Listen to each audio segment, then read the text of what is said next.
Assalamualaikum warahmatullahi wabarakatuh. Teman-teman, apa kabar semua? Sehat selalu.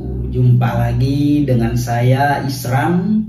Melalui video ini saya akan berbagi ilmu, berbagi pengetahuan tentang seputar dunia hukum. Nah, teman-teman, segmen kali ini saya mau bahas mengenai saksi palsu, ya. Memberi keterangan palsu di atas sumpah.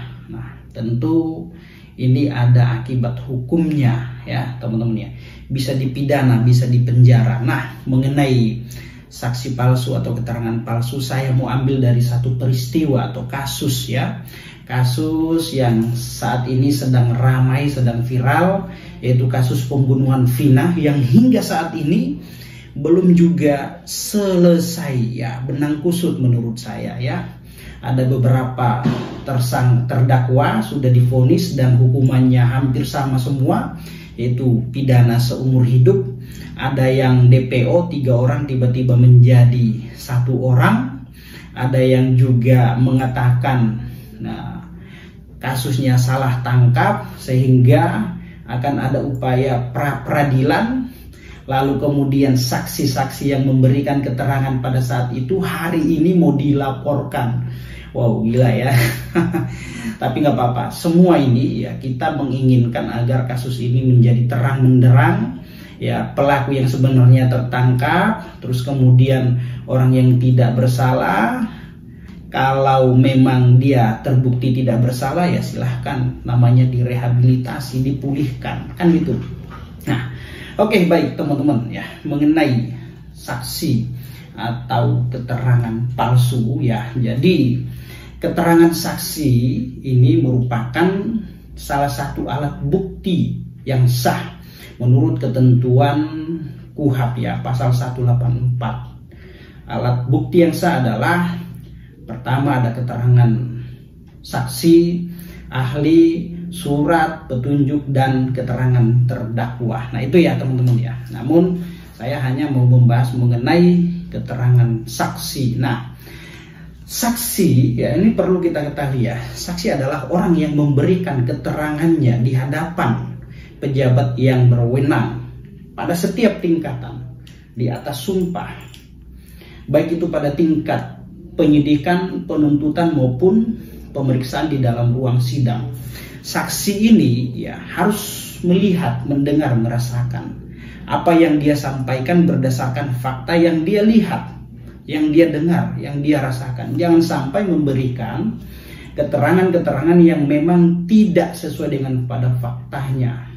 Nah, maka misalkan saksi yang atau orang yang akan memberikan keterangannya di muka persidangan, sebelum keterangannya dapat dijadikan sebagai bukti yang sah, maka terlebih dahulu dia harus disumpah, ya.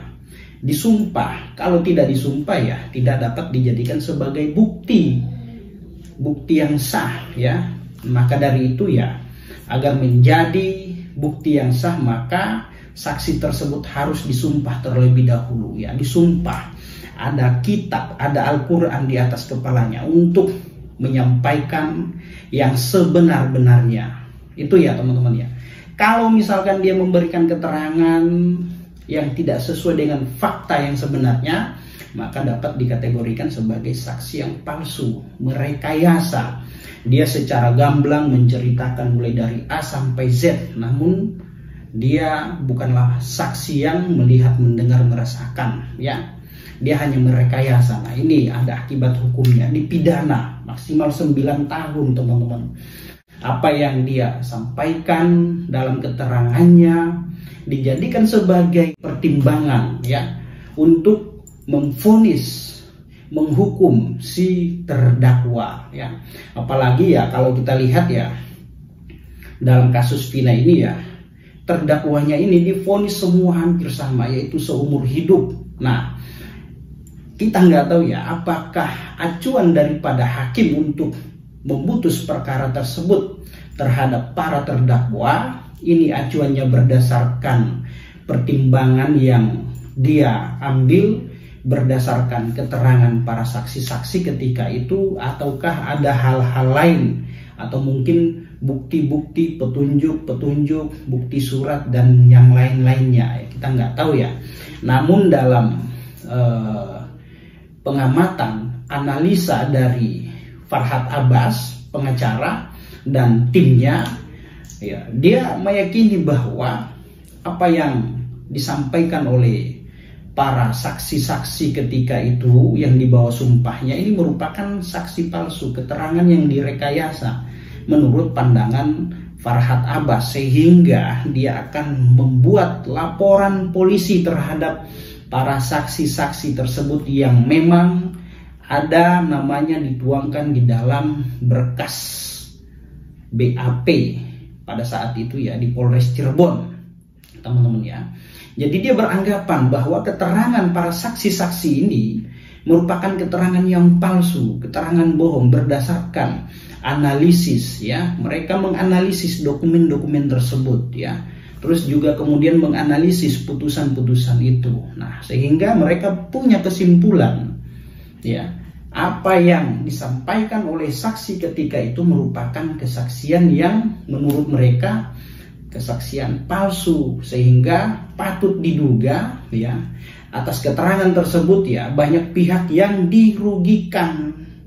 Itu ya teman-teman ya. Jadi tahu pasal yang menjerat bagi orang yang memberikan keterangan palsu, apalagi di dalam ruang sidang ya, di bawah sumpah. Nah, ini diatur di dalam pasal 242 sumpah palsu dan keterangan palsu, ancaman pidananya ya teman-teman ya. Pasal 242 ayat 1 ya KUHP. Barang siapa dalam keadaan di mana undang-undang menentukan supaya memberi keterangan di atas sumpah atau mengadakan akibat hukum kepada keterangan yang demikian dengan sengaja memberi keterangan palsu di atas sumpah, baik dengan lisan atau tulisan secara pribadi maupun oleh kuasanya yang khusus ditunjuk untuk dia, diancam dengan pidana penjara paling lama 7 tahun. Nah, ini ayat 2 teman-teman ya.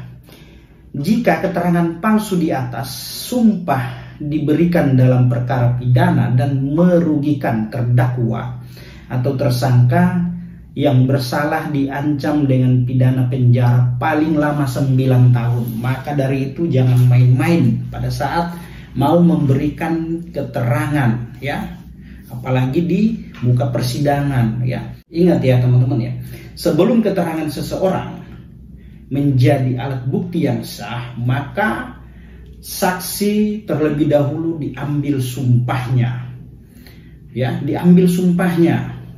Dia disumpah di bawah Al-Quran, di bawah Alkitab untuk memberikan keterangan yang sebenar-benarnya. Jangan sampai keterangan yang disampaikan oleh saksi ini justru merugikan pihak lain ya, karena hanya sebuah rekayasa.